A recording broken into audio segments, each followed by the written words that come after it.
Shalom Bapak Ibu Saudara yang dikasihi Tuhan. Seri pengajaran hari ini berjudul Bukan Melihat Tanda. Sebenarnya harus jujur diakui bahwa meyakini keberadaan Allah, bahwa meyakini Allah itu benar-benar ada, atau hidup beriman dalam Tuhan Yesus, itu bukan suatu yang mudah. Sayangnya, selama ini bagi orang-orang yang sudah terbiasa beragama, seakan-akan meyakini bahwa Allah itu ada, merupakan sesuatu yang mudah. Pertanyaannya, kok bisa begitu? Ya, sebab mereka berpikir bahwa keyakinan terhadap keberadaan Allah, bahwa Allah itu ada, cukup dengan pikiran saja. Tidak perlu disertai dengan penghayatan, apalagi perjumpaan pribadi secara terus-menerus dengan Dia, dengan Allah, untuk melakukan kehendaknya. Yohanes 6 ayat 25-26, ketika orang banyak menemukan Yesus di seberang laut itu, mereka berkata kepadanya, "Rabi, bila mana engkau tiba di sini?" Yesus menjawab mereka, "Aku berkata kepadamu, sesungguhnya kamu mencari Aku bukan karena kamu telah melihat tanda-tanda, melainkan karena kamu telah makan roti itu dan kamu kenyang." Jelas, Tuhan Yesus berkata, mereka mencari Dia sebab mereka makan roti sehingga kenyang. Perlu diketahui bahwa peristiwa ini terjadi setelah Tuhan Yesus membuat mukjizat 5 roti dan 2 ikan. Jadi, tidak heran jika tidak sedikit orang, bahkan sebagian besar orang, mencari Tuhan karena roti jasmani. Hal seperti itu juga menjadi kebiasaan orang beragama sekarang ini, yang mana kalau berurusan dengan Allah hanya karena pemenuhan kebutuhan jasmani, termasuk di dalamnya orang Kristen.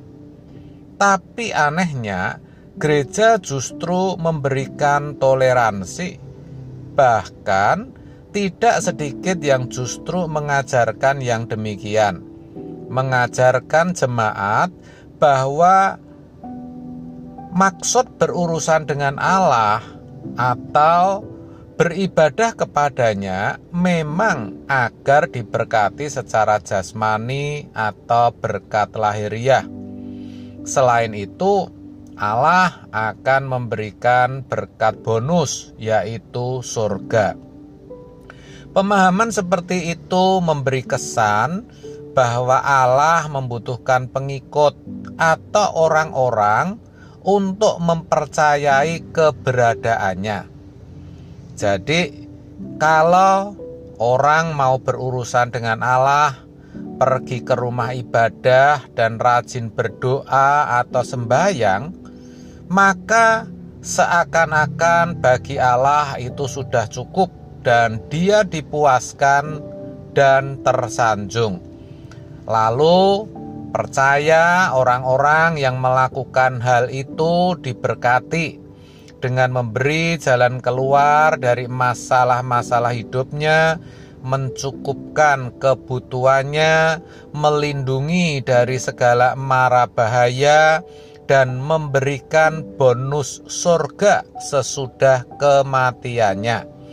Ini sebenarnya pemikiran kebanyakan agama yang tidak boleh masuk dalam teologi Kristen. Dari perkataan Tuhan Yesus dalam Yohanes 6 ayat 26, bahwa mereka mencari Tuhan bukan karena melihat tanda, tetapi karena makan roti sehingga kenyang, jelas sekali menunjukkan bahwa Tuhan Yesus tidak membenarkan sikap ini. Ironisnya, hari ini hampir semua gereja mengajarkan hal demikian itu.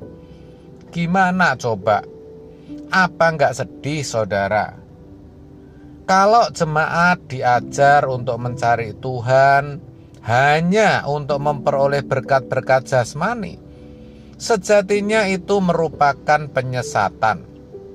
Jadi, kalau ada gereja dan pendeta yang mengajarkan hal itu, ini adalah penyesatan yang merusak kehidupan kekristenan yang sejati. Yang dikehendaki oleh Allah itu bukan sekedar menjadi Kristen dengan mempercayai Yesus sebagai Tuhan dan Juru Selamat, tetapi yang dikehendaki oleh Allah adalah orang-orang yang mempercayai dirinya, mau belajar kebenaran dan mau hidup dalam kebenaran. Coba renungkan, untuk apa menjadi Kristen kalau tidak melakukan kehendak Bapa dan akhirnya ditolak? Matius 7 ayat 21-23. Jadi, kalau Tuhan Yesus mengatakan bahwa mereka tidak melihat tanda, maksudnya mereka tidak mengerti arah yang Tuhan kehendaki. Kemana Tuhan akan membawa mereka tidak mengerti. Orang Yahudi memang tidak tahu atau tidak mau tahu arah atau tujuan Tuhan hendak membawa mereka. Tetapi demikianlah keadaan kebanyakan orang Kristen hari ini. Sebenarnya banyak orang Kristen yang tidak tahu maksud utama keselamatan yang diberikan oleh Tuhan. Biasanya mereka menghubungkan secara langsung Injil atau kabar baik dengan berkat-berkat jasmani. Jadi, bila Injil dihubungkan langsung dengan pemenuhan kebutuhan jasmani, maka orang Kristen tersebut tidak akan mengerti karya keselamatan Allah dalam Yesus Kristus secara benar. Namun, bukan berarti Injil tidak memiliki keterkaitan dengan kebutuhan jasmani. Tetapi, pemenuhan kebutuhan jasmani bukanlah tujuan utama daripada Injil. Amin. Tuhan Yesus memberkati.